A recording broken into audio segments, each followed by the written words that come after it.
Match day 2 is here and my Limitless chip has been activated for this match day, and in today's video we're going to be running through my team selection. We're also going to be looking at all the key data and stats you need as well to make the best decisions this match day. Now before we dive into today's video, if you do enjoy any of the Champions League fantasy content that you see on the channel, please be sure to like, comment and subscribe. And also we will be doing another deadline stream on Tuesday the 1st of October, so make sure when you are subscribing you're hitting that bell notification so you will be notified when I do go live for that stream. First off, let's take a look at how my team got on in match day 1. And I feel from the back of the start, so to say, we have to address the elephant in the room. It is the bench. Unfortunately for me, on the Thursday, I had a lot going off at work and then I had a flat tire with my car. So I literally just didn't have time and completely forgot to do my team and update it. We've basically lost out on, I believe I calculated it, 35 sort of points. If we'd obviously, you know, bench people like João Neves, the kind of other cheap defenders in there as well, and put in the likes of Wirtz, Grimaldo and Yamal. Unfortunately, sometimes that's just the way it goes. Life got in the way and I can't really help that. You know, blessed that I'm still here and alive and all that good stuff. Sometimes, you know, fantasy does have to go to the back of our minds. Outside of that, the players that did start, we had some really, really good picks. Harry Kane as captain was the big standout. We were calling it in the stream all the time, saying that was going to be the best possible option. It worked out that way and I'm very, very happy that we went with that. Musiala as well was a decent shout. I'm surprised Hakimi obviously didn't go and get the man of the match award or an attacking return out of that game. He was stellar. And then, like I said, the picks that we did make on the bench as well, they were good picks. I just unfortunately didn't have the time, and obviously, you know, life got in the way from me being able to put those in. But let's move forward. Obviously, my Limitless chip is going to be active for this game week. That was always the plan. I outlined that in my match day 1 team selection as well. I said that our initial draft would be set up for match day 1 and match day 3, and with some transfers and a little bit of luck, we could delay that wild card till match day 5.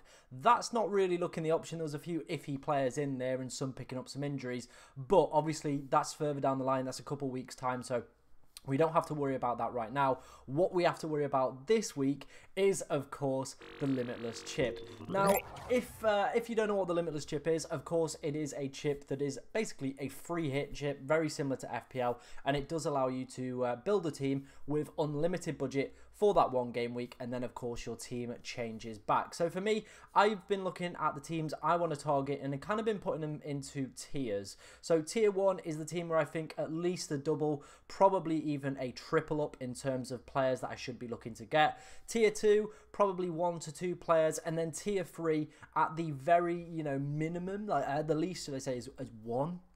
Like any more than 1, I probably think, you know, we're not using the Limitless or not targeting the correct fixtures properly. So that is kind of the plan that we're going with. And again, if you were on a Limitless chip this week, these would be the tiers and the teams that I would be looking at to obviously go and target. As we can see, if we go over to the fixture tab as well, the games on the top are the ones from Tuesday. The ones on the bottom are, of course, from Wednesday. As you can see, a lot of the tier 1 teams that we had in there: City against Bratislava, Barca against Young Boys as well. That was another tier 1 in there.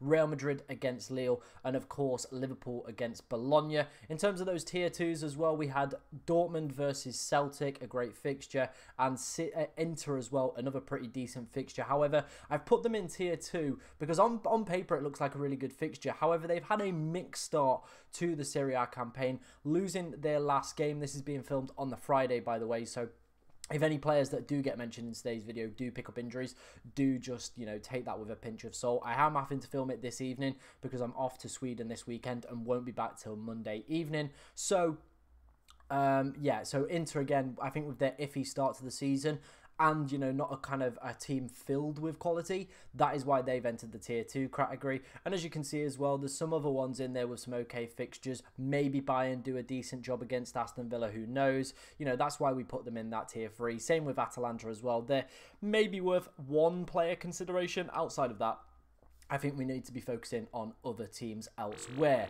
Moving forward, let's take a look at some betting data. This is from Odds Checker. Obviously, the Rob T FPL one will be covered in my stream like it was last week. This is the clean sheet percentage odds for this week. Now, this is very kind of poignant for us this game week in terms of which players we should be looking to target. And I would say I probably would go all the way down to Dortmund. Anybody past that, not really worth any consideration this week. City, despite an away fixture, they are really fancy to go and get a clean sheet. So maybe if there's, you know, iffy midfield rotation, that maybe we go for that double up in terms of defence. Barca as well, with a decent home fixture against Young Boys. They didn't look like they troubled Aston Villa too much as well. Inter and Liverpool and Real Madrid and Dortmund as well. All very, very good teams to be targeting on the Limitless. Same again if you're just using your team this week as well. This could be very useful data going forward. City's run is pretty good going forward as well. So maybe look to potentially bring in some of their defensive and, of course, attacking assets this week. Heading over to the projected goals. Again, it is Manchester City topping the list with that fixture away at Bratislava. And again, I do feel I will be, you know, looking for that triple of City, not only this week, but also going forward for some great fixtures coming up for them. Barca as well against Young Boys. It is a terrific fixture. And again, we want to be looking to kind of capitalise on the amazing start they've had under Hansi Flick so far this season in La Liga. And I think they'll be looking to kind of right their wrongs against Monaco and get some points on the board as well, because it will be so vital. Get some decent goal difference out of that game as well. Same with Inter, they'll be looking to, you know, pick up more points, and this is definitely a home fixture where they'll feel they can do that. Same goes for Liverpool as well. Stuttgart definitely will be looking at this fixture, seeing that they potentially could come away with 3 points here. Really good projected goal numbers as well. I'm slightly worried about maybe picking some Real Madrid attackers. Obviously no Kylian Mbappe with an injury to him, and there is a big gulf in terms of kind of I would say the top 5, and then obviously Real Madrid all the way down with 1.7 projected goals. So maybe something to consider,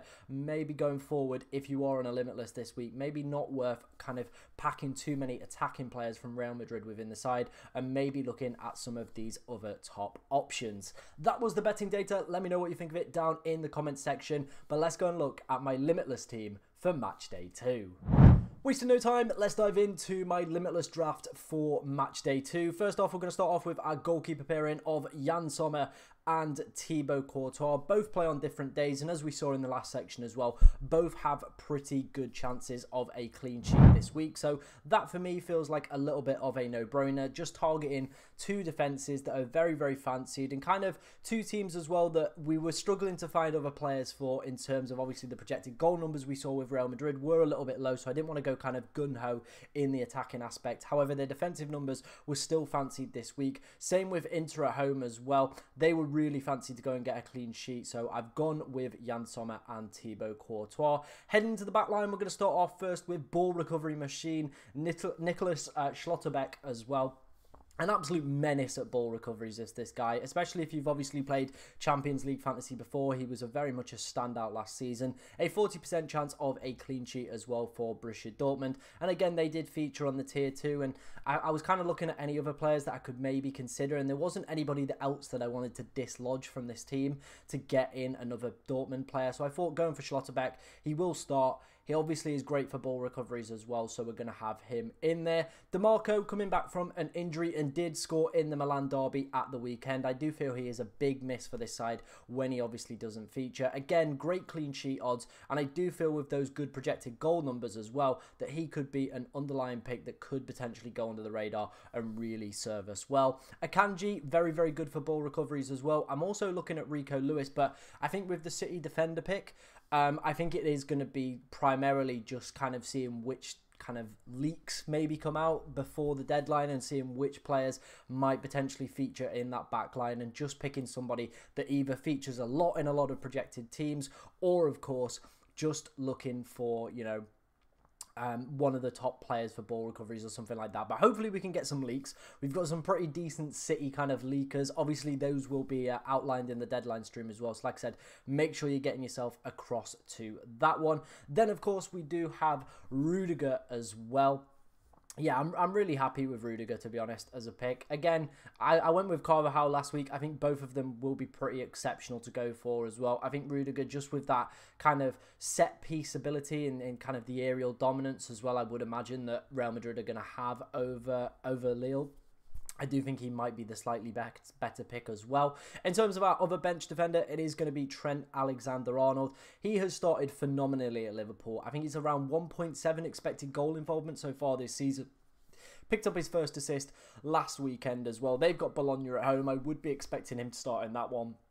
Again, he's been an absolute monster. Liverpool also top XG conceded so far this season in the Premier League as well, to back that up with some strong defensive displays as well. So what's not to love with that pick? Right, let's head on into the midfield. We're first going to start off with Yamal and Rafinha. There have kind of been three kind of standout attackers so far this season for Barcelona in terms of their La Liga campaign. It is Yamal, it is Rafinha, and it is Lewandowski. The goals have been flowing between these lot, and I think off the back of how we saw that performance with Aston Villa dominating and scoring plenty of goals past young boys, good projected goal numbers as well we saw. I think going for kind of triple Barca attack rather than a defender is probably the way to go. We're going to kind of get at least one of them that should at least score. I mean, if kind of all three of them don't score, then I do feel we'll be in a bit of a tricky position, but hopefully at least one of them is involved in a couple goals. Again, decent projected goal numbers, so again, makes sense. Phil Foden's in here. Again, though, could become an Ilkay Gundogan, could become a Grealish, could become a Doku. Again, it is all dependent on leaks and how Manchester City line up for the weekend. It looks like KDB is going to be absent from this weekend's game for Manchester City. So I do feel that does open the door up for Phil Foden. He played a decent proportion of minutes midweek in the Carabao Cup as the kind of false nine as well. So he is building his match fitness back up. And again, I do feel this is maybe a fixture that if he does miss out on the weekend, he will be one of those players that will be selected and could even feature as the false nine if maybe, you know, Pep decides to go without Erling Haaland, or if Haaland comes off around the 50th to 60th minute if kind of the game's already wrapped up. In terms of our other midfielders, again, it's another two lads who started brilliantly for Liverpool in terms of the Premier League. It is Mohamed Salah and it is Luis Diaz. Luis Diaz really the surprise package in terms of FPL this season as well. A very, very popular pick. Again, though, it is dependent on how many minutes he sees at the weekend. Again, it will depend if we do get any kind of leaked Liverpool line kind of team news, but I think with the way that he started the season, the form that he's showing, the goals that he's getting, again, just worth, I think, a little bit of a risky pick that could be worth really, really going for. Mohamed Salah as well offers us a great captaincy option on that second day as well, outside of the Real Madrid players that we will have further going forward that we will highlight and talk about in a second. But again, offers us a decent captain for Wednesday, the 2nd of October. Finishing up, let's take a look at our attacking lineup. It is going to be Lewandowski, Haaland, and Vinicius Junior. I think with Manchester City having the best projected goals, of course we have to look at Erling Haaland. Same goes with Barcelona as well. Decent projected goals. Like I spoke about, Lewandowski, Yamal and Rafinha have been flying at the start of this season for Barca over in La Liga, and I feel they'll want to rectify their matchday 1 result and put in some decent goal difference as well to help them start to climb up kind of the latter stages in terms of this league phase as well. And then Vinny Jr., obviously it looks like Kylian Mbappe is going to be out, so I do want a Real Madrid attacker in there. Despite disappointing projected goal numbers, I still do want one, and I feel like Vinicius, we all know what he's very, very much capable of, and again, could offer us a decent alternative captain if Erling Haaland does blank on the opening game. Let me know what you think of this side. Have I got it right? Is there anybody that I'm potentially missing on my Limitless draft? Like I said, there will be a deadline stream on Tuesday, so make sure you're getting yourself over to that one as well. If you've got any questions about your team as well, get them in the comments, as we will try to answer as many as we possibly can. But thank you very much for watching today, ladies and gentlemen, and good luck in match day 2.